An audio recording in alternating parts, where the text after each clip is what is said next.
नमस्कार दोस्तों, स्वागत है आपका शिव कृपाल शर्मा यूट्यूब स्टोरी चैनल में। दोस्तों, आज हम आपको बताएंगे आचार्य चाणक्य के अनमोल उपदेश। भरोसा भगवान पर है तो जो लिखा है तकदीर में वही पाओगे, लेकिन भरोसा खुद पर है तो भगवान वही लिखेगा जो आप चाहोगे। जीवन में उसी को सफलता मिलती है जो इन तीन बातों को कभी नहीं भूलता: माँ, बाप और जवानी। इतनी जल्दी दुनिया की कोई चीज नहीं बदलती जितनी जल्दी इंसान की नीयत और नजरें बदल जाती है। शिक्षक कभी साधारण नहीं होता है। प्रलय और निर्माण उसकी गोद में पलते हैं। पुत्र के लिए इस संसार में पिता से बढ़कर कोई गुरु नहीं होता है, क्योंकि एक पिता अपने पुत्र का कभी भी बुरा नहीं चाहता है। मूर्ख इंसान सामने वाले को मानसिक रूप से बीमार करने का काम करता है। इससे बचकर रहना चाहिए। जीवन का 3 मंत्र: आनंद में वचन मत दीजिए, क्रोध में उत्तर मत दीजिए, दुख में निर्णय मत लीजिए। सच्चा पुत्र आज्ञाकारी होता है, सच्चा पिता प्रेम करने वाला होता है, सच्चा मित्र ईमानदार होता है। पैसा आता है और चला जाता है, इसलिए युवा है। जीवन जाता है और आत्मा जाती है। कुछ भी हमेशा के लिए नहीं रहता।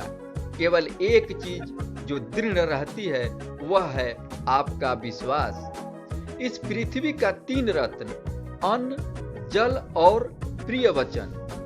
बीमारी, दुर्भाग्य, अकाल और आक्रमण के समय जो कोई आपका सहायता करता है वही वास्तव में आपका सच्चा मित्र है। जिस प्रकार एक सूखा पेड़ आग लगने पर पूरे जंगल को जला देता है, उसी प्रकार एक दुष्ट पुत्र पूरे परिवार को नष्ट कर देता है।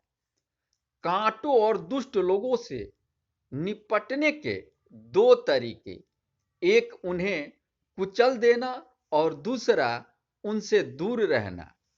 जब तक आपका शरीर स्वस्थ व नियंत्रण में है और मृत्यु दूर है, अपनी आत्मा को बचाने का प्रयास करना चाहिए, क्योंकि जब मृत्यु निकट हो तो तुम क्या कर सकते हो।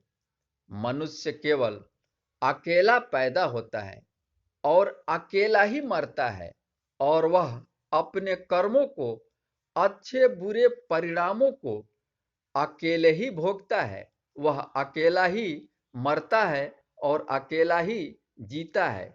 इसलिए मनुष्य को अपने कर्म धर्म के अनुसार ही करना चाहिए, क्योंकि मनुष्य जो भी करता है उसके परिणाम का उत्तरदायी स्वयं होता है।